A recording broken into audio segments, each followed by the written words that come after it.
आज सांगताना मला आनंद वाटतो की 1974 मध्ये ज्या धरणाला मान्यता दिली होती ते धरण काम करून त्या धरणाचे काम पूर्ण झाले। ते 2 वर्ष अगोदर त्याचे पूर्ण झाले आणि त्या धरणावर 246 कोटी रुपये खर्च झाले होते।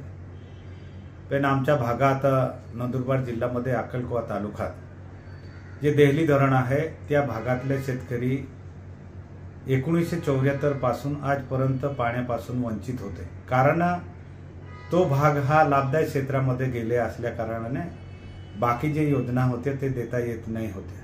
आणि म्हणून जसं मी विधान परिषद सदस्य झालो आणि वारंवार पाठपुरावा केला, लक्षवेधी सुद्धा लावली, तारांकित प्रश्न सुद्धा लावले आणि वारंवार पाठपुरावा करत असताना या महाराष्ट्राच्या मुख्यमंत्री एकनाथराव शिंदे साहेब यांना सुद्धा मी पत्र दिलं, विनंती सुद्धा केली की आमच्या खास करून आमच्या भागातला मोठा प्रश्न आहे आणि याच्या सुप्रमा 2 वर्षापासून बाकी आहे आणि तो ताबडतोब त्याला मान्यता द्यावा। आणि म्हणून त्यांना सुद्धा विनंती केली।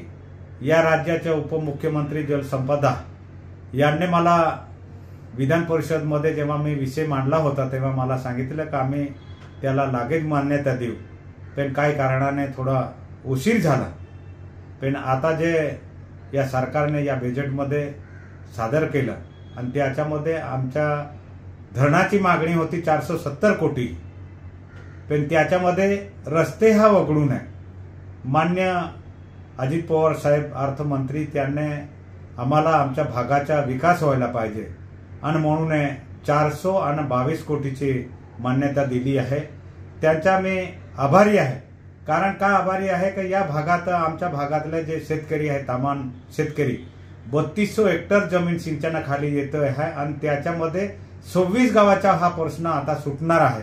म्हणून मी सरकारचा अभिनंदन करतो। कौतुक केले तेवढं भरपूर कमी आहे, कारण या 1979 मध्ये जे काम चालू झाला होता त्याला आता आम्हाला खरं हक्काने आज पाणी भेटेल असं आम्हाला वाटतो। म्हणून सरकारचा आम्ही आभारी आहे।